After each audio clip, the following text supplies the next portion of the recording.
네, 안녕하세요. 이번 시간은 2025년 제1회 식품안전기사 실기 총평 강의 시간을 마련했습니다.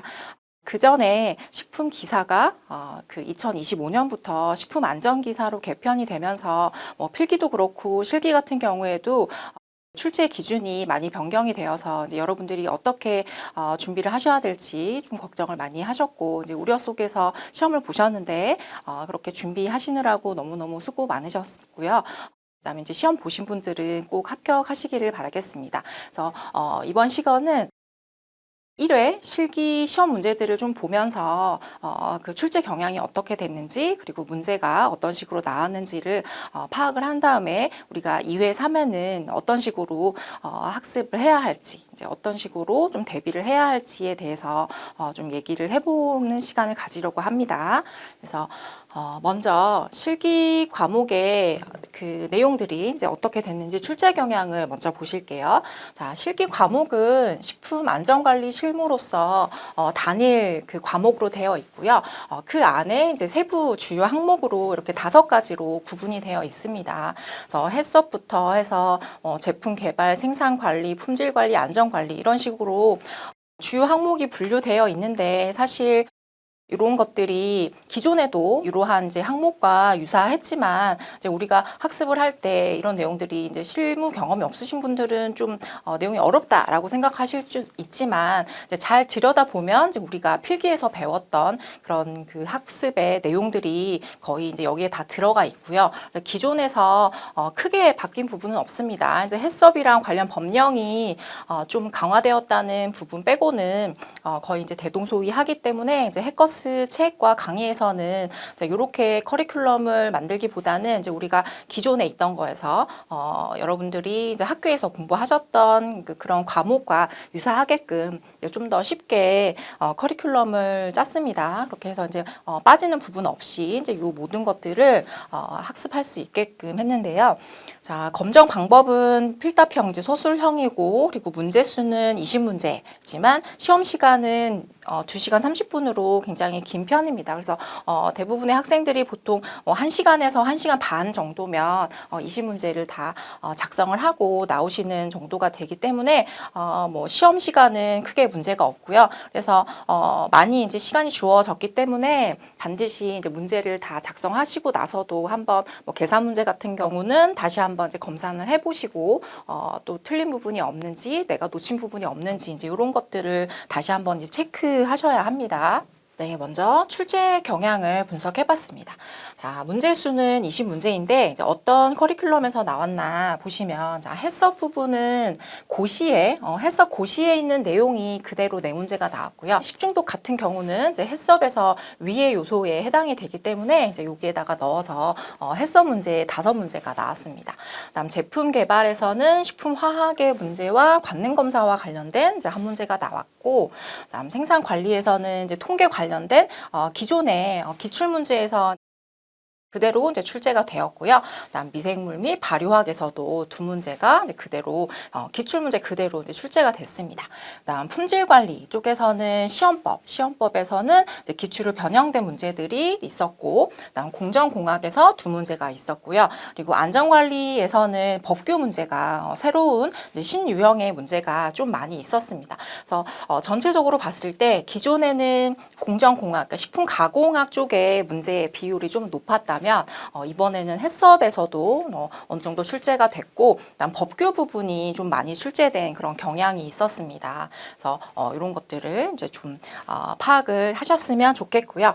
그 다음에 신유형 문제가 4문제가 있었는데 요거는 거의 대부분이 이제 법규에서 온 문제들이 대부분이었고, 그다음 계산 문제는 기존에도 한 5, 6문제가 출제되었었는데 이번에도 계산 문제가 5문제가 출제되었습니다. 그런데 문제는 굉장히 쉬웠어요. 계산 문제는 이제 기존에 있던 것들에서 대부분 뭐 숫자만 바뀌어서 나온다든지 이제 그렇게 했기 때문에 계산 문제는 충분히 푸실 수 있는 그런 정도로 나왔고 대부분이 이제 단답형 문제였어요. 그러니까 서술형이 한 두세 문제 됐고 나머지는 이제 단답형으로 나와서 여러분들이 이제 서술형 문제는 좀 어려워하시잖아요. 근데 이번에는 이제 단답형이 대부분이라 어렵지 않게 이제 답안을 작성하실 수 있었고, 그다음에 난이도 면에서 보자면은 뭐 그간에는 한 중이나 이제 강 정도 됐지만 상 정도 됐지만 이번에는 난이도가 하로서 굉장히 쉬웠다라는 반응이 대부분이었습니다. 그래서 점수가 거의 60점 이상인 분들도 많이 있으시겠지만 이제 60점 부근에 있으신 분들이 좀 많으신 것 같아요. 이제 가채점을 해보셨을 때 그래서 실수를 하지 않으셨어야 어느 정도 이제 합격선에 들지 않을까라는 그런 생각이 듭니다. 그래서 문제를 조금 볼게요. 실제로 이제 나온 문제들을 보면 이제 요거는 해석 고시에 이제 그대로 있는 내용이고 선행 요건에서 이제 검사 관리 7번째 검사 관리 중에서 시설 설비기구 등 검사에 관한 내용이 이제 그대로 출제가 됐습니다. 자, 앞부분은 뭐 물론 축산물 작업장이라고 했는데 뭐 이거는 축산물에만 해당되는 것은 아니고 식품 축산물 작업장 뭐 상관이 없이 이 작업장 등의 청정도 유지를 위해서 무엇 등을 관리 계획에 따라서 측정 관리하여야 한다.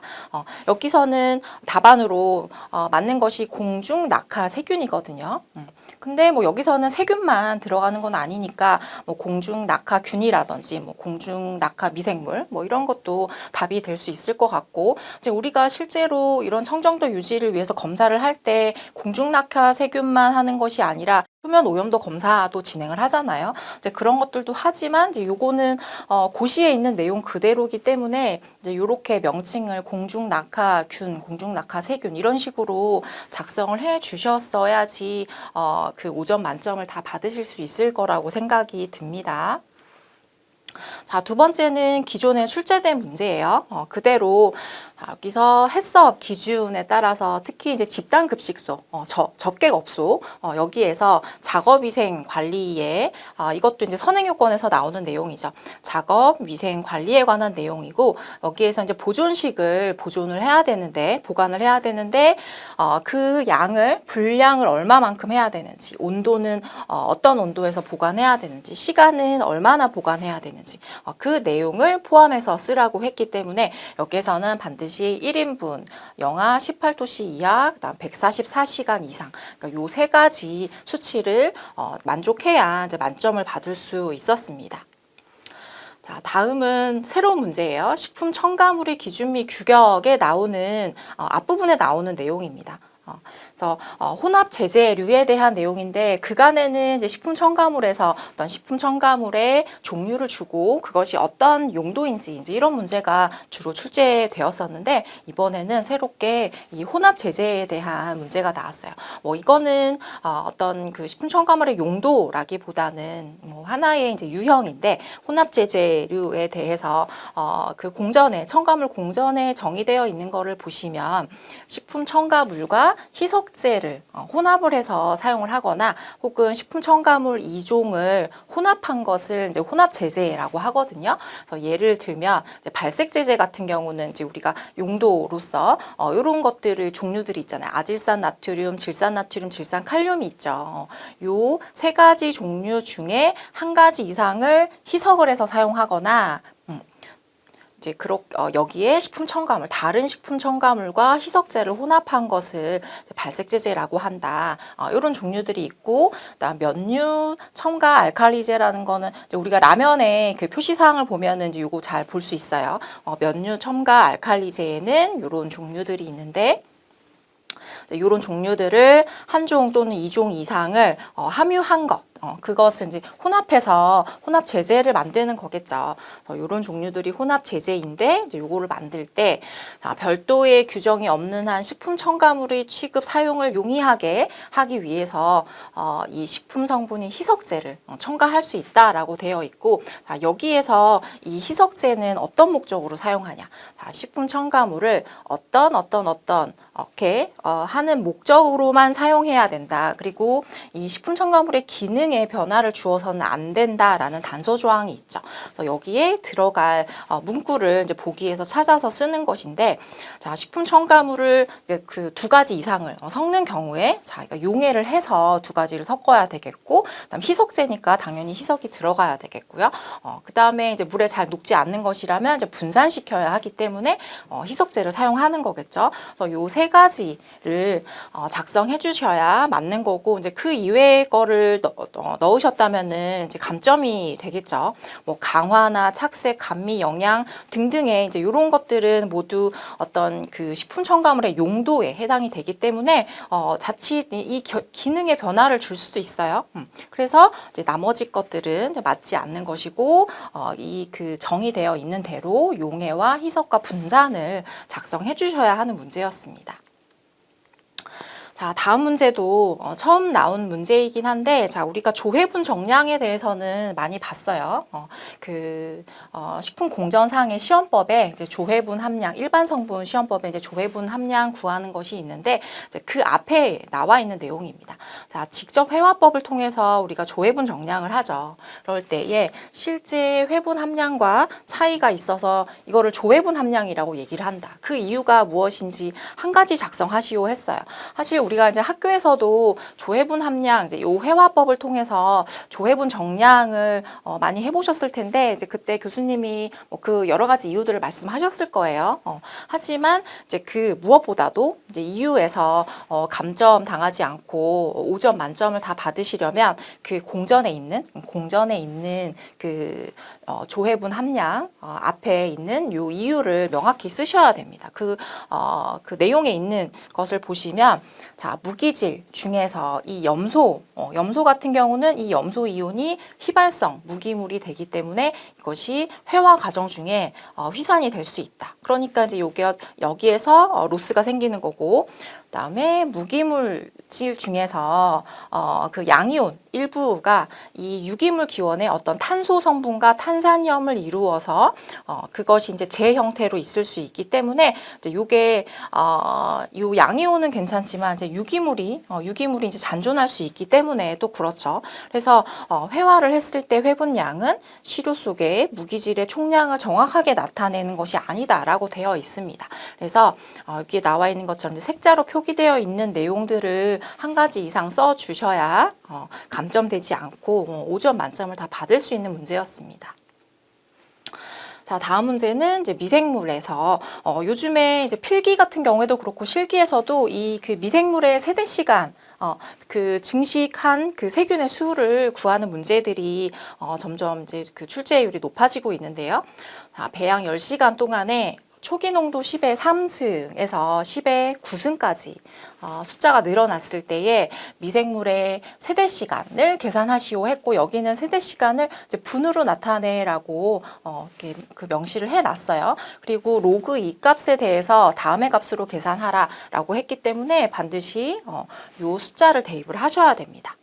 자, 여기서는 이제 계산식을 아셔야 되겠죠. 자, 여러 가지 본인이 알고 있는 계산식을 적용하시면 되는데, 하나의 예를 들면 다음과 같습니다. 자, 배양 세포 수는 초기 세포 수에다가 2의 n승을 곱하면 되는데, 이 n승은 세대수를 얘기하고, 요 세대수를 이제 구한 다음에 총 분열 시간으로 n분의 t를 해줘서 이제 요 세대 시간을 구할 수 있는 거거든요. 그래서 문제에서 주어진 대로 자, 다음에 식을 만듭니다. 자, 요 식에다가 이제 넣어서 계산을 편하게 해주기 위해서 여기다 이제 로그를 각각 취해주는 거죠. 로그를 취해주고, 그러면은 이제 n 곱하기 로그 2가 되니까 이제 요 값은 로그 2 앞에 나와 있는 그 숫자를 대입을 해서 구하시면 n은 약 19.9335가 되고, 이제 요거를 다음은 이제 요 세대 시간 구하는 공식에다가 넣어주시면 그대로 이제 10시간이니까 10시간 이제 아우어죠. 그거를 19.9335로 나누어주면 돼요. 그렇게 하면은 이제 아우어 값이 나오잖아요. 근데 우리가 문제에서 봤더니 자, 답은 분 단위로 계산을 해라 라고 했어요. 그래서 요 시간 단위를 분 단위로 환산을 해줬어요. 이렇게 해서 이제 30.100이 나왔고, 그리고 소수점 둘째 자리까지 맞춰주거나 아니면은 그냥 30.10, 30.1분, 요렇게 단위까지 잘 작성해 주셔야 합니다. 자, 계산 문제에서는 문제에서 주어진 것처럼 단위를 맞춰 주셔야 하고, 그리고 계산식을 써 주셔야 하고, 그다음 계산을 잘 해서 이렇게까지 이제 소수점 까지 잘 맞추어서 작성을 해 주셔야 이제 감점이 되지 않습니다. 자, 이제 이런 문제들이 몇 가지가 이제 출제가 되었는데, 이제 이런 것들을 봤을 때 우리가 앞으로 2차, 3차 시험을 대비하기 위해서 이제 어떻게 해야 하냐. 자, 뭐, 작년에도 그랬지만, 이제 올해에도 보면 예전에 기출 문제들이 거의 대부분 그대로 출제가 되거나 아니면은 약간 숫자만 바꿔서, 이제 보기만 바꿔서 출제된 경향이 있기 때문에 이제 예전 기출 학습을 꼼꼼하게 해주셔야 되겠고, 자, 그건 문제와 답만 외우면 되냐. 변형된 문제들도 출제가 되고, 그리고 신유형도 출제가 되기 때문에 좀 그 문제에 대해서 이제 완벽하게 이해를 하고 학습을 하셔야 되겠습니다. 그러기 위해서는 먼저 이론 기반의 학습을 하셔야 되겠고, 거기에 플러스 기출까지 학습을 해주셔야 되겠죠. 그리고 이제 올해부터 이 해석 부분과 법령이 강화됐기 때문에 이제 이 부분은 해커스 책이나 이제 강의를 통해서 학습을 하셔도 좋겠고, 혹은 해석 고시를 정독하셔도 좋겠고요. 이제 법령 부분에서 뭐 식품공정, 그다음 건강기능식품공정 같은 것들을 특히나 이제 앞부분에 있는 일반 원칙, 총칙 부분을 좀 많이 봐두시는 것이 좋겠습니다. 그리고 계산 문제 같은 경우는 뭐 이 문제는 계산이 어려운 문제도 물론 있지만 대부분은 몇 가지 계산 공식만 알면 어느 정도는 기본적으로 풀 수 있는 문제들이 대부분이기 때문에 오히려 이제 이거를 통해서 그 점수를 이제 많이 확보하실 수가 있어요. 그러니까 계산 문제도 여러 번 이제 풀어보시면서 이제 본인의 것으로 만드셔야 되겠습니다. 자, 이런 정도로 학습 방향을 정하셔서 학습을 하시면 되겠고요. 자, 이어서 2차, 3차에도 잘 이제 대비하셔서 꼭 합격하시길 바라겠습니다. 네, 총평 강의는 여기서 마치겠습니다.